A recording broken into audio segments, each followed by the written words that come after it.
जय मसीह की। सभी को जय मसीह की। परमेश्वर को धन्यवाद देते हैं। विश्वास करते कि आप सब लोग ठीक है, अपने परिवार के साथ में आशीषित है और प्रभु के अनुग्रह और उसकी कृपा में प्रतिदिन प्रति क्षण बढ़ रहे हो।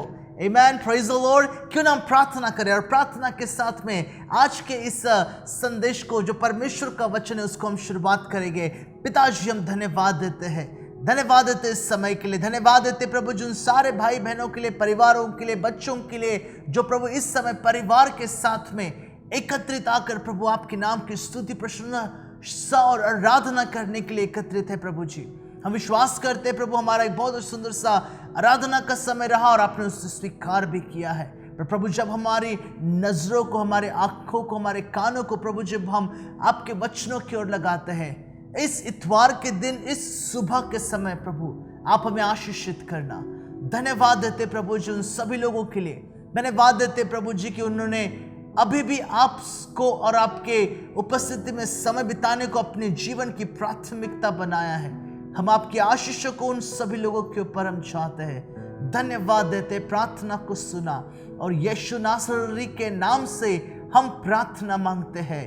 आमेन and amen, praise the Lord. प्रभु की स्तुति हो। परमेश्वर को मैं उन सारी बातों के लिए धन्यवाद देना चाहता हूँ। आज के वचन की ओर मैं आपका ध्यान ले जाओ। प्लीज आप, अगर आपके पास आपकी बाइबल है तो मेरे साथ में प्लीज निकालिएगा गलेशियंस चैप्टर 6, गलतियों की पत्री और उसका 6वें अध्याय की ओर मैं आपका ध्यान ले जाना चाहता हूँ। और चंद वचन, शुरुआत 7 वचन से लेकर तो 9 वचन तक के हम जाएंगे और देखेंगे कि परमेश्वर का वचन कौन सी ऐसी महत्वपूर्ण और अद्भुत बातों को आज हमसे बातचीत करता है। मैं आपके लिए वचनों को पढ़ना चाहता हूं। देखो तो क्या लिखा है वचनों में।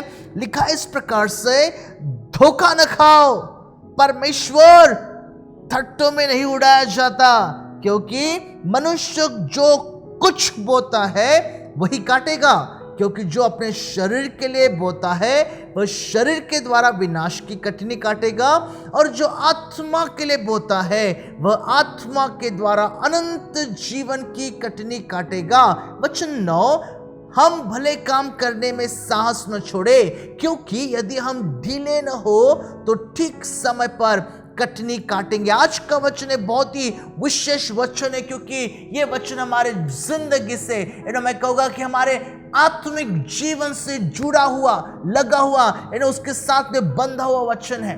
ओके, बहुत सी बातों को अगर आप इस वचनों को देखते हो तो एक प्राकृतिक सिद्धांतों के बारे में प्रभु का वचन बताता है। ठीक है, बताता है कि किस प्रकार से जो आप बोते हो उसी को आप काटोगे। ये एक प्राकृतिक नियम है। ठीक है, एक प्राकृतिक नियम है। उसको परमेश्वर का वचन यहाँ पर एक बड़ी महत्वपूर्ण समय लेकर, बड़ा ही महत्वपूर्ण बातों को लेकर हमसे वो बताना चाहता है। परमेश्वर आज आपसे और मुझसे एक विशेष बात करना चाहता है। ठीक है, जो मुझे आप सुन रहे हो, शायद से मैं अपनी कलीसिया को जानूं, पर जो आप मुझे इस सुबह के समय सुन रहे हो, मुझे आपकी आत्मिक जरूरतें क्या है पता नहीं, पर जब आप इस सुबह के समय परमेश्वर के वचनों को सुन रहे हो और ध्यान लगाकर वचनों की ओर अपना ध्यान लगा रहे हो, विश्वास रखो परमेश्वर बातें करता है। उसका पवित्र वचन जिंदा और जीवित वचन है। हमारी जरूरतों के अनुसार वो हमसे बातें करने वाला परमेश्वर है। Hallelujah, praise the Lord. प्रभु की स्तुति हो। धन्यवाद हम उस परमेश्वर को देते हैं।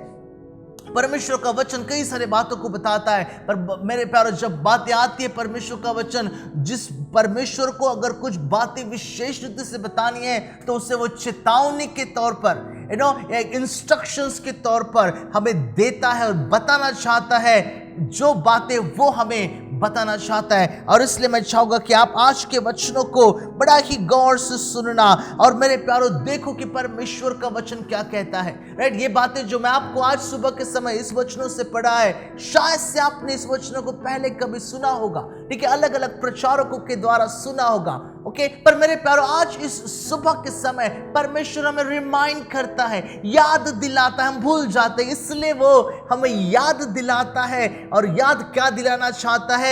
बताना चाहता है कि परमेश्वर सब कुछ जानता है और उससे कुछ भी बातें छुपी नहीं है।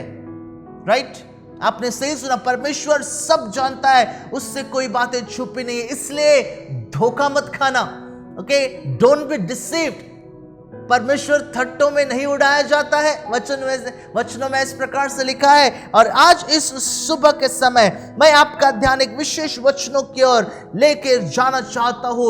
आज के सुबह प्रोबेबली मैं उन विश्वासियों से बातें करूं, मैं उन बपतिस्मा प्राप्त विश्वासियों से जो हमारी कलीसिया का भाग है, मैं बात करना चाहता हूं। मैं उन लोगों से बात करना चाहता हूं जिनका उद्धार हुआ है और जिन्होंने प्रभु यीशु मसीह को अपने जीवन का उद्धार करता करके ग्रहण किया। I am excited. मैं परमेश्वर के वचनों को लेकर आपसे बात करना चाहता हूं, बताना चाहता हूं कि परमेश्वर का वचन बहुत महत्वपूर्ण सिद्धांतों को, ठीक है, परमेश्वर का वचन सिद्धांतों की बात करता है। ठीक है, हमारा जीवन में सिद्धांतों का होना बहुत जरूरी है। ठीक है, हमारा जीवन यूं ही नहीं कि जैसा चाहिए वैसे हम जिए जीवन, नहीं, हमारे जीवनों में सिद्धांतों भी परमेश्वर के वचनों से जुड़े हुए सिद्धांत अगर हमारे जीवन में रहते, ये आशीषों की बात है, ताकि हम परमेश्वर के वचनों के अनुसार चले। और ये परमेश्वर के आज का वचन जो है सिद्धांतों की बात करता है। परमेश्वर हमें याद दिलाना चाहता है,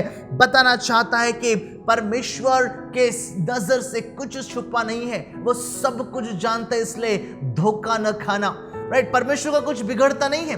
राइट, बताना चाहता हूं प्रभु का कुछ भी बिगड़ता नहीं है अगर हम उसको आराधना नहीं देते हैं तो। परमेश्वर का कुछ भी बिगड़ता नहीं अगर हम उसके पास से प्रार्थना के लिए जाते नहीं है तो, वचन पढ़ते नहीं तो उसका कुछ बिगड़ता नहीं है। वचनों की, प्रार्थना की, हमें उसको आदर देने की, यह हमारी जरूरत है। प्रार्थना हमारी जरूरत है कि हम उसके पास में जाए और हमारे विनतियों को रखें ताकि वो हमारी प्रार्थना को सुने। वचनों के पास में जाए ताकि उसने हमारे लिए क्या क्या योजनाएं बना के रखी है उस बातों को जाने और हमारे जीवन में हम आशीषों को पाए। परमेश्वर की हमें जरूरत है। ओके, परमेश्वर की हमें जरूरत है और ये बात परमेश्वर का वचन हमें अलग रीति से, बहुत ही महत्वपूर्ण रीति से बताना और सिखाना चाहता है। और इसलिए इस सुबह के समय मैं आपका ध्यान, संपूर्णता का ध्यान परमेश्वर के वचनों की ओर ले जाना चाहता हूं। गौर से सुनना कि परमेश्वर का वचन हमसे किस रीति से बात करता है। राइट, परमेश्वर का, आपने बचपन में शेख चिल्ली की कहानी सुनी होगी। राइट, शेख चिल्ली, अरे जिस डंगाल को काट रहा था उसी के ऊपर बैठा हुआ था, वो सुना आपने? नहीं, मैं कहानी को नहीं बताऊंगा, मैं वचनों में जाऊं, शायद से आप समझ रहे हो कि प्रभु का वचन में से मैं किन किन बातों को लेकर बातचीत करने वाला हूं। पहली और बड़ी महत्वपूर्ण बात, परमेश्वर का वचन गैलेशियंस चैप्टर 6 एंड वर्स 7 में इस प्रकार से लिखा इस प्रकार से, पौलुस गलतियों की कलीसिया को बड़ी महत्वपूर्ण बात, at the end of his letter, okay, अपने पत्र के आखिरी भाग में आकर एक बहुत ही महत्वपूर्ण बात पवित्र आत्मा के मार्गदर्शन में वो उनको बताता है। क्या लिखा है वचनों में? लिखा इस प्रकार से, धोखा न खाओ, परमेश्वर थट्टों में नहीं उड़ाया जाता। परमेश्वर थट्टों में नहीं उड़ाया जाता। क्या आप जानते हो कि जब एक नामधारी विश्वासी या एक सोचता है कि मेरा नाम अंग्रेजी नाम है, बाइबल का नाम है, तो मैं मेरा स्वर्ग में जाने का टिकट कट गया, अभी मुझे कोई रोक नहीं सकता, मैं कैसा भी जियो, जिस प्रकार से चाहिए मैं जियो। और उस प्रकार से हमारी सोच बन जाती। मेरा तो परिवार बचपन से क्रिश्चियन परिवार है, कलीसिया में हमारा आना जाना लगा ही रहता है, सारे प्रेयर ग्रुप्स में जाना आना लगा ही रहता है, ऑलरेडी अप्रूव्ड हो गया, हम स्वर्ग में ही जाने वाले हैं। धोखा न खाना परमेश्वर का वचन बताता है।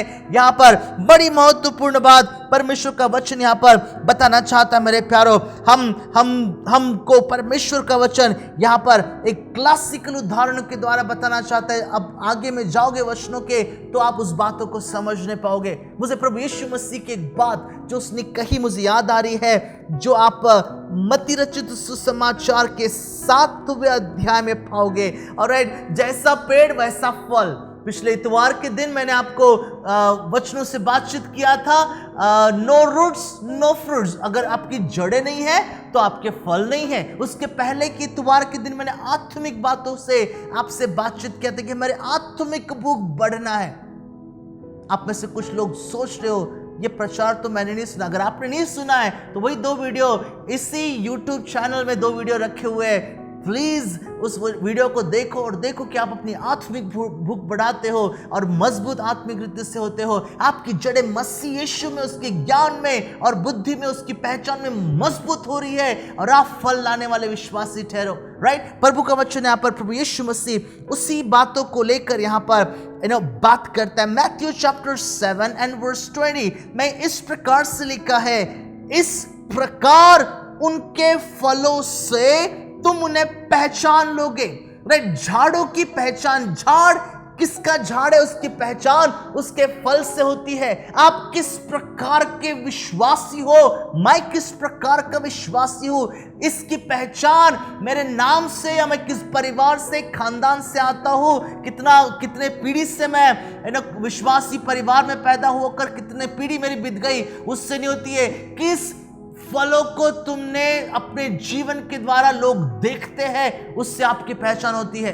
पर यीशु मसीह कहते हैं, निकम्मा झाड़ निकम्मे फलों को लाता है, पर अच्छे झाड़ में अच्छे फल ही लगते हैं। आप किस प्रकार के झाड़ो, कैसे फल आपके जीवन में दिखाई देते हैं, परमेश्वर का वचन पूछता है। क्योंकि मेरे प्यारो, याद रखना इस बातों को, परमेश्वर ठट्ठों में उड़ाया नहीं जाता है। हालेलुया, परमेश्वर ठट्ठों में उड़ाया नहीं जाता है। राइट, कुछ उदाहरणों को मैं आपको बताऊं, बाइबल में से ही लूंगा मैं उदाहरणों को, और बताना चाहता हूं कि जब जब लोगों ने परमेश्वर को हल्के में लिया, जब जब लोगों ने परमेश्वर को सोचा कि यार इससे तो हम सब कुछ छुपा सकते हैं, क्या क्या उनका हुआ, मैं उदाहरणों के द्वारा, वो भी वचनों से बताना चाहूंगा। गौर से सुनना, बड़े महत्वपूर्ण उदाहरण है। राइट, उत्पत्ति की किताब में मैं आपका ध्यान ले जाना चाहता हूं। राइट, वहां पर आप आदम और हवा को देखते हो। आदम और हवा ने जब परमेश्वर की आज्ञा का उल्लंघन किया, उसकी आज्ञा को नहीं माना और उस फल को खाया, उन्होंने सोचा कि हम परमेश्वर से बच जाएंगे और कुछ झाड़ के पत्तियों को अपने शरीर के आसपास में लगा दिया उन लोगों ने और जाके छुप कर झाड़ियों के पीछे बैठ गए थे। सोचते थे कि परमेश्वर को धोखा दे देंगे, परमेश्वर से उसकी नजरों से हम बच जाएंगे। शुरुआत में मैंने कहा था, परमेश्वर को हम धोखा नहीं दे सकते, परमेश्वर की नजर से कोई भी बच नहीं सकता है। प्रभु का वचन बताता है, आदम हवा धोखा न खाना, परमेश्वर ठट्ठों में उड़ाया नहीं जाता है। जैसा बोगे वैसा काटोगे। थोड़ी क्षण में जिस लोगों की पहचान परमेश्वर से थी, जिन लोगों को, आदम और हवा को परमेश्वर ने अपने प्रतिरूप और अपनी समानता में बनाया था, सारा अधिकार उसको दे दिया था, वही लोग थोड़े समय में गार्डन के बाहर, राइट, जो फैसिलिटीज उनको गार्डन के अंदर थी, अभी गार्डन के बाहर कुछ नहीं है। मेहनत करना पड़ रहा है, पसीना बहाना पड़ रहा है। राइट, ये सारी बातें जैसा हम बोते हैं वैसा हम काटते हैं। इज़राइल के जीवन से उदाहरण को बताना चाहता हूं। इज़राइल लोगों को परमेश्वर ने कहा, मैं तुम्हारा एक ही परमेश्वर हूं और मुझे छोड़ किसी की आराधना मत करना।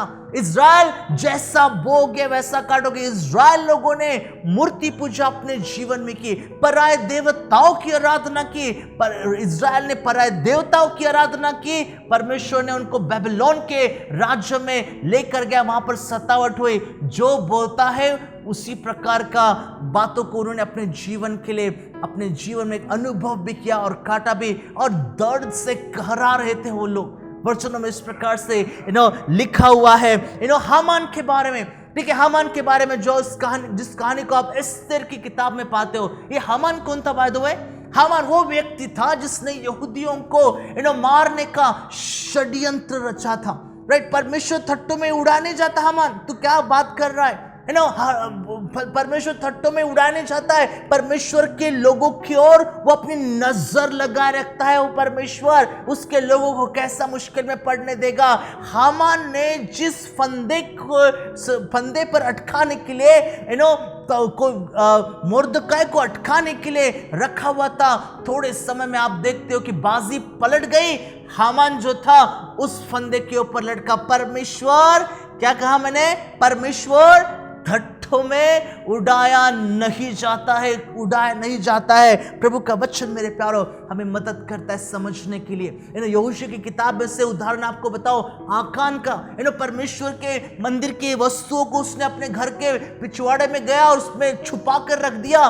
किसी को सोचा किसी को पता नहीं चलेगा। परमेश्वर ने कहा किसी ने तो भी चोरी किया है। जब ढूंढा जाता है यहोशू को आकान का परिवार दिखता, क्या हश्र होता उनका पता है? परमेश्वर के नजर से कोई छुपता नहीं है मेरे प्यारो। ठीक है, परमेश्वर की बातों की अगर हम, वस्तुओं की अगर हम चोरी करते हैं, परमेश्वर के नजर से कोई चोर जो है वो छुप नहीं सकता है। हश्र उनका क्या हुआ? वचनों में ऐसा लिखा हुआ है, आकान को, उसकी पत्नी को, बच्चों को, सारे परिवारों समेत उसके सारा गोत्र एक खाई में डाल दिया गए। उनके ऊपर लोगों ने पथराव किया और उनके ऊपर पथराव करके उन सबको, उनके जानवरों के साथ में सब कुछ मार डाला।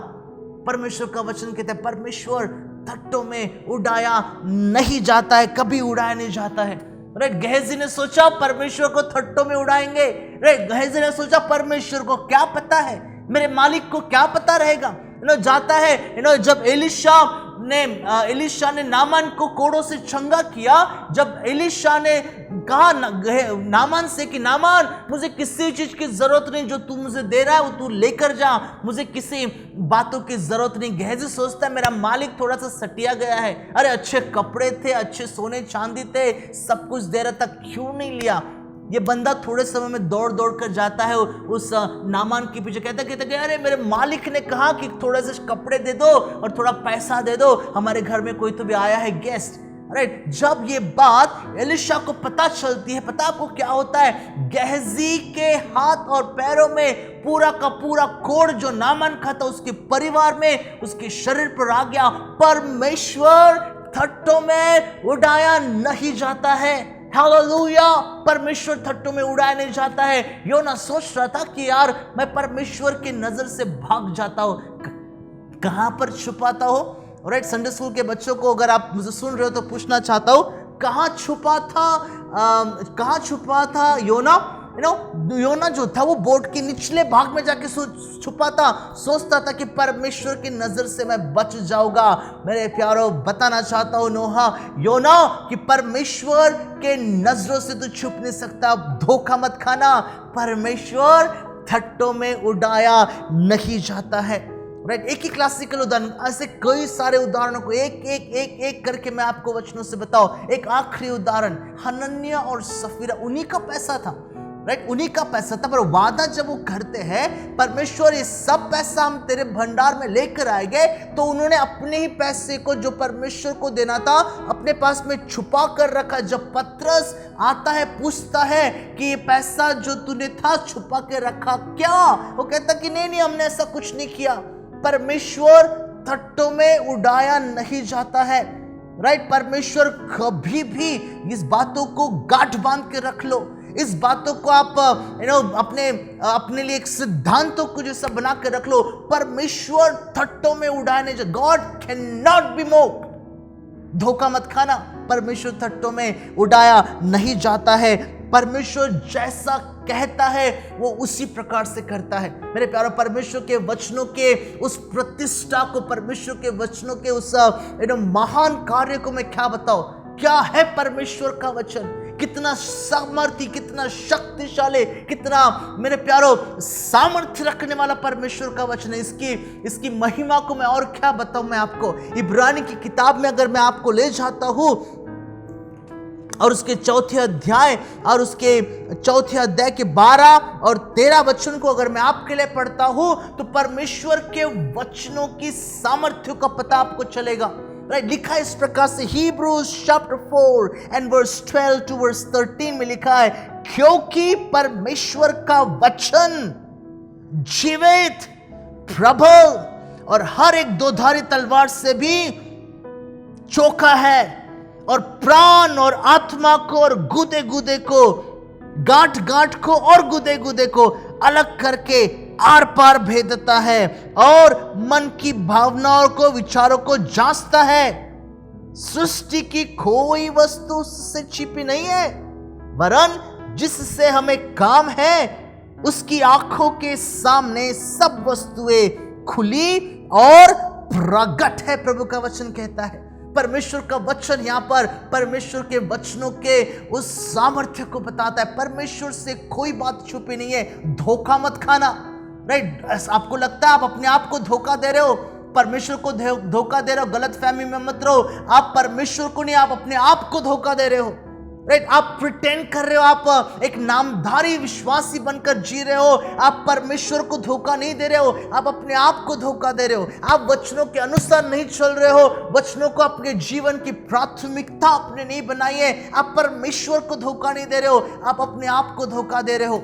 परमेश्वर का वचन यहाँ पर हमें बहुत महत्वपूर्ण बात हमें सिखाता है। शायद से आज का वचन मेरे प्यारों, परमेश्वर एक चेतावनी के तौर पर आपके पास में लेकर आता है। परमेश्वर आपके विश्वास को उसमें मजबूत करना चाहता है। अगर परमेश्वर के वचन आपसे बातें करते हैं तो आप जिंदा व्यक्ति हो, राइट? आप जिंदा व्यक्ति हो। कुछ सालों पहले मैं कलकत्ता के पूर्णिया इस जगह पर गया था जहां पर लेपर कॉलोनी है, और वहां पर जब मैं जाता हूं और वहां पर जो लेपर लोग होते हैं उनके बीच में मुझे सेवकाई का चंद दिनों के लिए मौका मिला, और मैं वहां पर जाता हूं और जब मैं उनके हाथों को, उंगलियों को, उनके नाकों को देखता हूं, मुझे उन पर तरस आता है और मैं सोचता हूं कि मैं कुछ दिन यहाँ पर रहकर उनके जो घाव है उनको साफ करूंगा। और मैं एक बार एक कॉटन ले लेता और उनके घाव को धीरे धीरे साफ करता हूँ। एक व्यक्ति का उंगलियों को मैं साफ कर रहा था और वहां से थोड़ा सा खून निकला, और उसको मैं फिर साफ कर रहा था, उसमें से और खून निकल रहा था। डॉक्टर वहां पर आता है, छोटा सा ब्लेड लेता है, उसको काटता। मैंने कहा रुको रुको,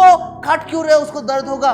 उसने कहा कि नहीं, ये भाग है ना हाथ का, ये मर चुका डेड स्किन है ना, इसको कितना भी काटो, कितना भी मारो, कुछ भी करो, इस पर फर्क नहीं पड़ता है, राइट? अगर आपको परमेश्वर के वचन अगर आपको लगते हैं, अगर आपको परमेश्वर के वचनों को सुनने के बाद में आपका चेहरा आप उस वचनों में देख पाते हो, आपकी आत्मिक परिस्थिति को आप देख पा रहे हो कि नहीं, मेरी परिस्थिति कुछ इस प्रकार से है, मेरे प्यारे, आप जिंदा व्यक्ति हो। और परमेश्वर का वचन जीवित व्यक्तियों के जीवन में ही काम करता है, राइट? परमेश्वर का वचन जिंदा व्यक्तियों के जीवन में ही काम करता है। अगर आप जिंदा हो तो जरूर प्रभु का वचन आपके जीवन में जरूर काम करेगा।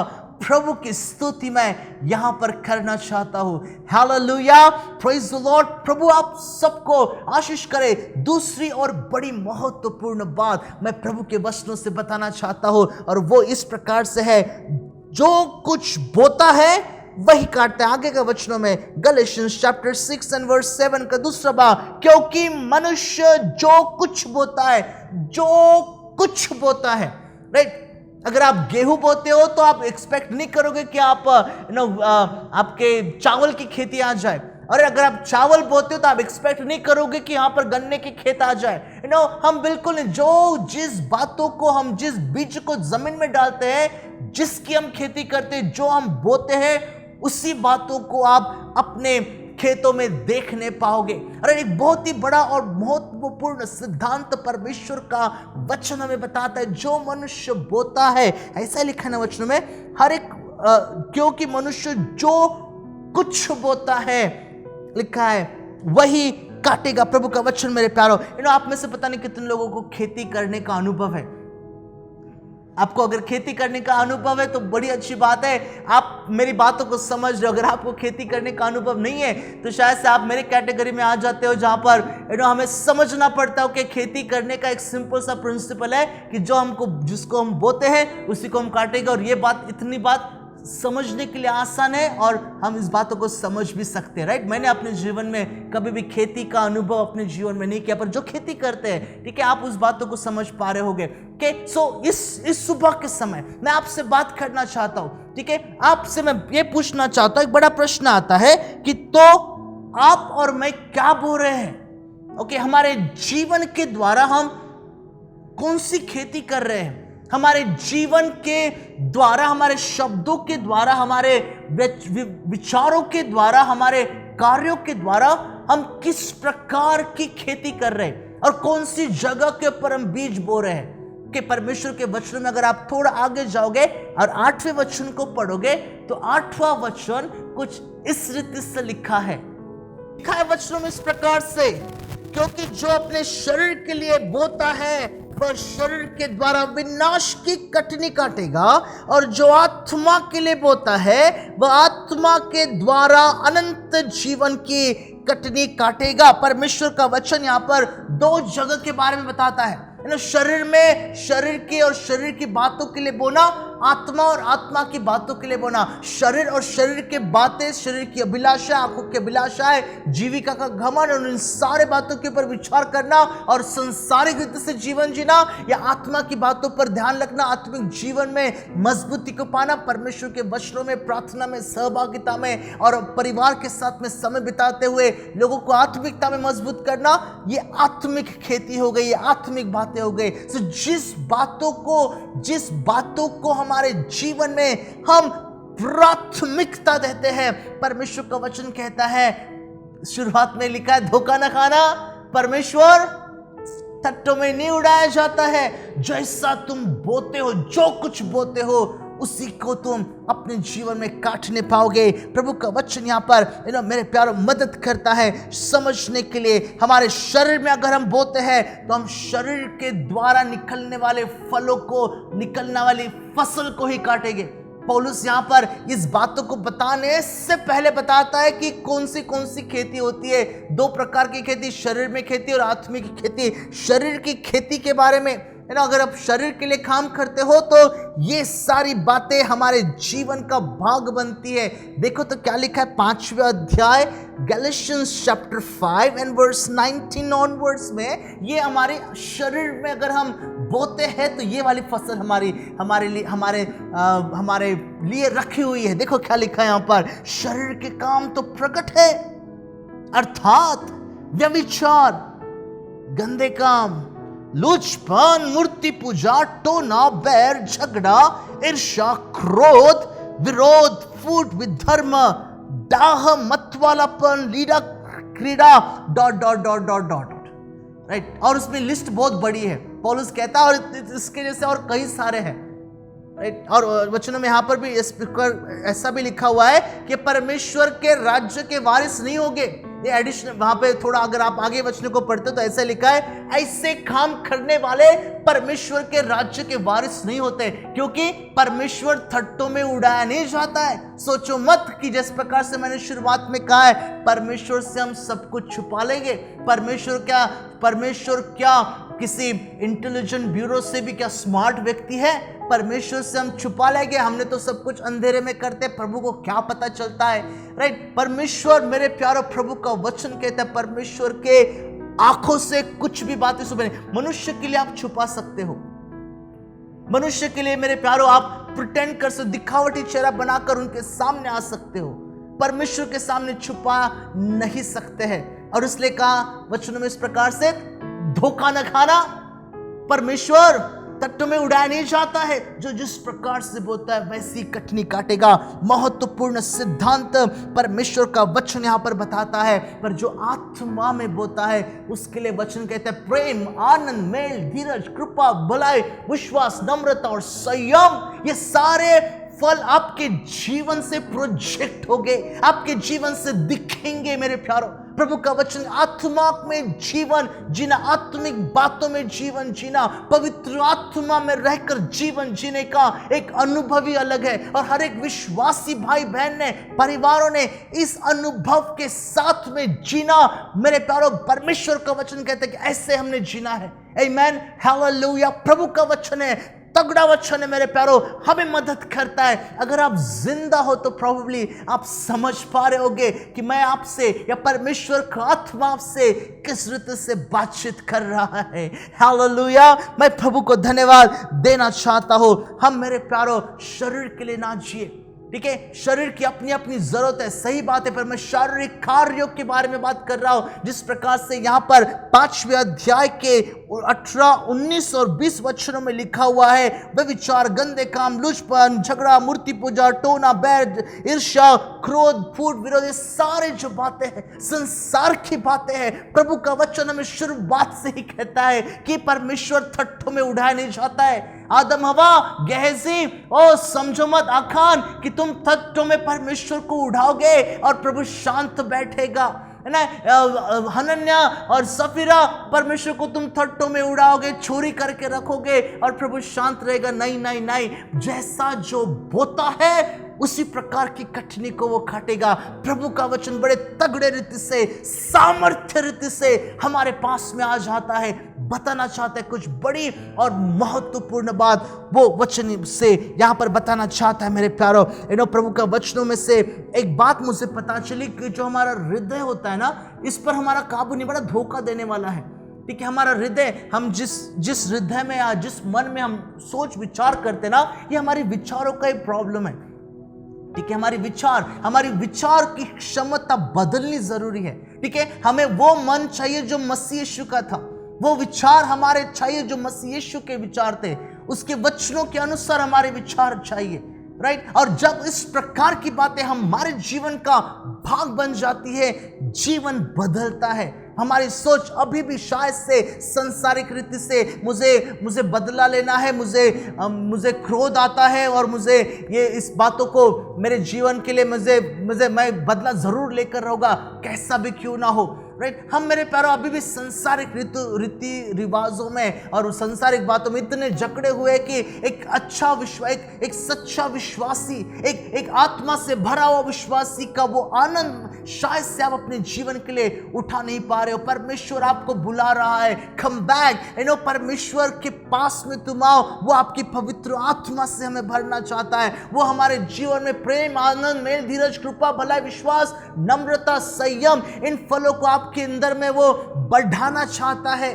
राइट, आप जितना अपने आप को उसके नजदीक लेकर जाओगे, उतनी ही उस आशीष, उतनी उसकी रोशनी, उतना ही उसके मुख का प्रकाश वो आपके ऊपर चमकाएगा। और जब लोग आपको देखेंगे, एक बदला हुआ विश्वासी आपको देखेंगे। राइट, वो नहीं देखेंगे कि कितने साल से, कितने पीढ़ी से ये विश्वासी है, कितने पीढ़ी से इसका परमेश्वर प्रभु यीशु मसीह, वो आपके जीवन को देखेंगे, कहेंगे कि यार ये व्यक्ति में कुछ तो भी अलग है, यार इस बहन में कुछ तो भी अलग है, ये बहन इस प्रकार से नहीं थी पहले, इसको क्या हो गया, बहुत ही अच्छे विचार की ये बहन है, ये बहन तो पहले इस प्रकार से बातचीत कर रही थी, इसको क्या हो गया, अभी तो वो बहुत अच्छी रीति से बातें कर रही है, भाई को क्या हो गया, इस परिवार को क्या हो गया। हमारे पर, जिस जगह पर हम रहते हैं, एक बड़ी गवाही बनती है।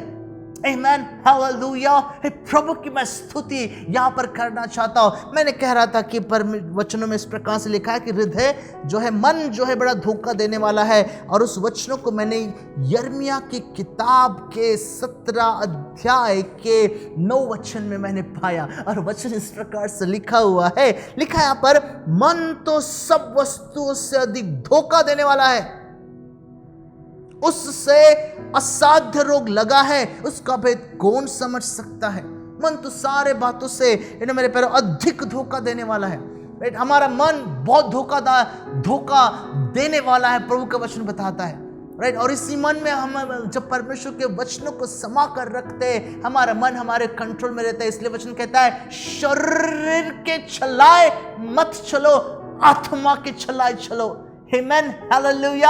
आत्मा के चलाए चलने के लिए प्रभु का वचन कहता है। उसी वचनों से जुड़ा हुआ और एक वचन जो 10वां वचन है, और एक वचन जो मुझे भजन संहिता में मिला है, उन 2 वचनों को, आखिरी के 2 वचनों को मैं आपके साथ में बांटना चाहता हूं। गौर से सुनना, देखो परमेश्वर का वचन क्या कहता है। लिखा इस प्रकार से, मैं यहोवा मन को खोजता और हृदय को जांचता हूं, ताकि प्रत्येक जन को उसकी चाल चलन के अनुसार, अर्थात उनके कामों का फल दूं। परमेश्वर हमारे जीवन के अंत में हमें फल देने वाला परमेश्वर है, हमें बताने वाला परमेश्वर कि तुम्हारा जीवन जो इस पृथ्वी पर तुमने जिया, तुमने किसके लिए जिया, क्यों जिया और किस प्रकार से जिया। अरे पर आप अपने शरीर को देखो। राइट, अगर आप 40 के हो तो शायद से आप मेरे उम्र के हो और आप समझ नहीं पाते हो कि 40 उम्र में आने के बाद में अपने आप को कितना कंट्रोल में रखना पड़ता है, जो होता नहीं है। ठीक है, खाने पीने से लेकर सारी बातें। राइट, अगर आप जवान हो तो आप अपने जीवन को देखो। राइट, अगर आप 40 से ज्यादा उम्र के हो तो आप अपने जीवन को देखो, कितना है हमारा जीवन, कितना साल हम इस पृथ्वी पर जिएंगे। बहुत चंद समय है। राइट। इस प्रकार इस दौरान की जो पैंडेमिक है, इसमें तो जिंदगी का कोई भरोसा ही नहीं है, राइट। सो मेरे प्यारे, हमारा जीवन जो है बहुत ही थोड़े समय का है, राइट। सो हमारे जीवन पर हम कितना कंसंट्रेशन कर रहे हैं, हमारे जीवन जो आत्मिक जीवन है उस पर हमारा पूरा ध्यान लगा हुआ है, या हम हमारे शारीरिक जीवन के ऊपर ज्यादा ध्यान लगा रहे हैं, दुनियादारी की बातों की ओर ज्यादा ध्यान लगा रहे हैं, संसार की बातों की ओर हमारी ज्यादा ओढ़ है, ज्यादा खिंचाव उस तरफ में है। क्या किस जगह पर हमारा ध्यान लगा हुआ है? परमेश्वर का वचन हमसे पूछता है मेरे प्यारों, परमेश्वर का वचन पूछता है, क्योंकि वचनों में इस प्रकार से लिखा है, धोखा न खाना, डोंट बी डिसीव्ड।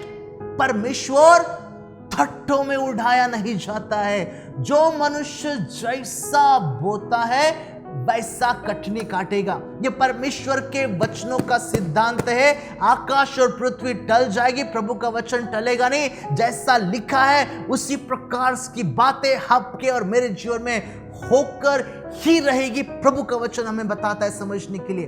मेरे प्यारों, हमें परमेश्वर की जरूरत है। परमेश्वर की नजर से कुछ भी छुपा नहीं है, राइट। जब आप प्रार्थना में नहीं आते हो और प्रार्थना के लिए नहीं बैठते हो, मेरे प्यारों, परमेश्वर की महिमा कम नहीं होती है, राइट। जब आप वचनों को नहीं पढ़ते हो और परिवार के अंदर में प्रार्थना के महत्व को नहीं समझते हो, इसमें परमेश्वर का कुछ भी नुकसान नहीं होता है, राइट। परमेश्वर के भंडार में आपकी उठाने की भेंट या आपका दान और दशमांश आप विश्वास योग्यता के साथ में लेकर आकर नहीं डालते हो, इसमें परमेश्वर कोई गरीब नहीं हो जाता है, ना ही उसका सेवक रास्ते पे चले आता है, राइट। उसके सेवकों के लिए उसने बहुत आशीष रखी हुई है और उसके सेवकों की जरूरतों को परमेश्वर कौवे के द्वारा पूरी करता है। तो आज का तो जो समय है ज्यादा बड़ा हुआ समय है, और इस समय में परमेश्वर कितने अद्भुत रीति से उसकी जरूरतों को पूरी करेगा।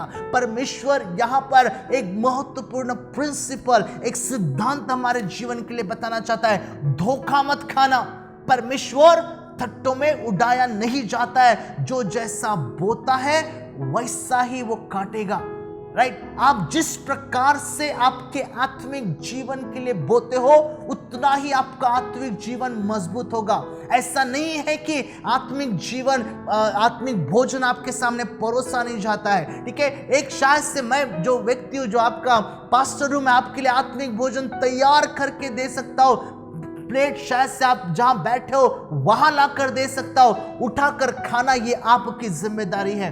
अगर आत्मिकता में बढ़ना है तो आत्मिक भोजन हमारे जीवन की प्राथमिकता बनना जरूरी है मेरे प्यारों, राइट। हमारी प्राथमिकता बनना जरूरी है, नहीं तो हमारे जीवन को जो हम खिलाते हैं, अगर संसारिक बातों को खिलाते हैं तो उसी की उपज आप देखने पाओगे, पर अगर आत्मिक बातों को खिलाते हैं तो उसकी उपज और उसी की आशीषों को आप और मैं अपने परिवार में, हमारी खुद के जीवन में देखने पाएंगे।